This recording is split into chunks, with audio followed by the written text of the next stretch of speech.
Ketua Umum si Erick Thohir mengungkapkan, dua calon pemain naturalisasi berpotensi tampil bersama timnas Indonesia pada laga uji coba melawan Kuwait dan Lebanon yang akan digelar di Surabaya, September mendatang. Meski belum menyebutkan secara spesifik nama kedua pemain tersebut, Erick menegaskan bahwa mereka akan mengisi sektor lini depan skuad Garuda. Sudah saya sampaikan sebelumnya, mereka akan memperkuat lini depan. Kalau di posisi belakang dan tengah, kita masih bisa lakukan rotasi dengan pemain yang ada, ujar Erick. Dengan bergabungnya dua pemain ini, maka dalam waktu dekat timnas Indonesia akan kedatangan 3 pemain baru. Sebelumnya, Erick telah memastikan bahwa striker muda Mauro Zijlstra yang saat ini membela FC Volendam di Belanda juga akan segera merapat. Zijlstra diproyeksikan memperkuat tim senior maupun timnas U23, terutama untuk laga kualifikasi Piala Asia U23 2026 pada September nanti. Laga melawan Kuwait dan Lebanon akan menjadi bagian penting dari persiapan skuad asuhan Patrick Kluivert sebelum menjalani putaran keempat kualifikasi Piala Dunia 2026 zona Asia. Timnas Indonesia dipastikan mendapat suntikan amunisi baru di lini depan setelah striker muda Mauro Zijlstra segera menjalani proses naturalisasi. Pemain berusia 20 tahun ini digadang-gadang menjadi solusi bagi produktivitas lini serang Garuda menjelang putaran keempat kualifikasi Piala Dunia 2026 zona Asia. Zijlstra saat ini bermain untuk FC Volendam di kompetisi Eredivisie, kasta tertinggi sepak bola Belanda. Dengan latar belakang bermain di Eropa serta teknik individu yang matang, Zijlstra dianggap sebagai aset masa depan yang dapat langsung memberi dampak instan. Langkah ini sekaligus menjawab kekhawatiran atas absennya oleh Romain, striker naturalisasi lainnya yang tengah mengalami cedera. Romain dipastikan tidak dapat tampil di laga-laga penting melawan Arab Saudi dan Irak, dua lawan tangguh yang tergabung bersama Indonesia di grup B. Pelatih Shin Tae-yong telah memantau perkembangan Zijlstra sejak awal 2025. Karakter bermainnya dinilai cocok dengan gaya permainan timnas yang mengandalkan transisi cepat dan pressing tinggi. Kami butuh pemain dengan insting mencetak gol dan pengalaman di level kompetitif. Mauro bisa menjadi jawaban, ungkap sumber dekat dari tim pelatih Garuda.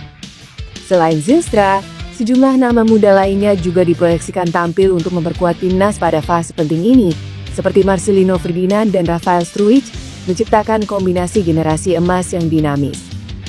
Jika proses administrasi berjalan lancar, Zijlstra bisa debut pada laga perdana putaran keempat melawan Arab Saudi yang dijadwalkan pada September mendatang. Dengan semangat baru dan darah segar di lini depan, timnas Indonesia berharap bisa mencetak sejarah dan membawa merah putih semakin dekat ke panggung Piala Dunia. Pemain keturunan, pasca Struijk, akan langsung mencetak sejarah andai dirinya mau bergabung dan membela timnas Indonesia.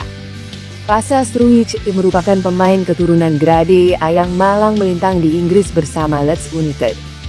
Sejak pemain berusia 25 tahun itu diketahui memiliki darah keturunan, banyak yang meminta agar Si membujuknya untuk membela timnas Indonesia.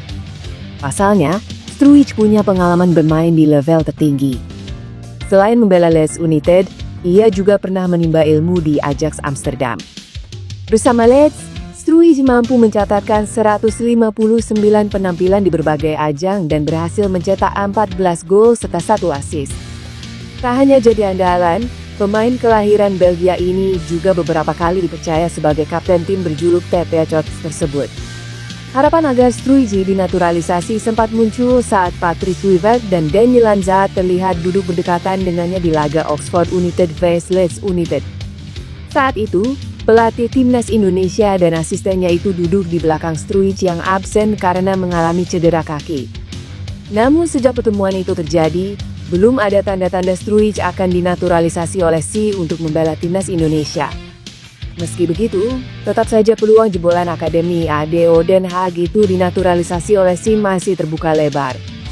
Andai dirinya mau dinaturalisasi, maka Struijk otomatis mencetak sejarah sebagai pemain termahal di skuad Garuda.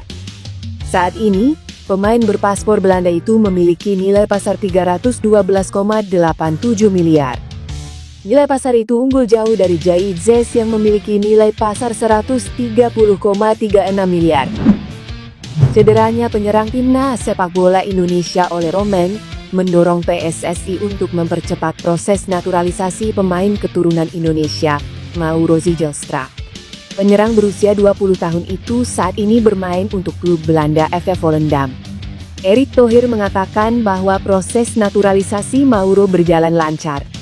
Berkas naturalisasi pemain kelahiran Belanda tersebut segera diserahkan ke DPR untuk tahapan selanjutnya. Mauro sekarang sudah ada, tentu prosesnya sedang berjalan. Umurnya 20 tahun, dan dalam sepak bola modern nih, pemain muda seperti Yamal bisa tampil bagus. Tapi jangan terburu-buru, dia main dulu di U23, siapa tahu bagus, kata Erick Thohir. Erick menyebut Mauro memiliki potensi besar untuk berkembang, namun ia tidak ingin langsung memproyeksikannya ke timnas senior. Ia berharap Mauro bisa membuktikan diri terlebih dahulu di level U23 setelah proses naturalisasinya rampung.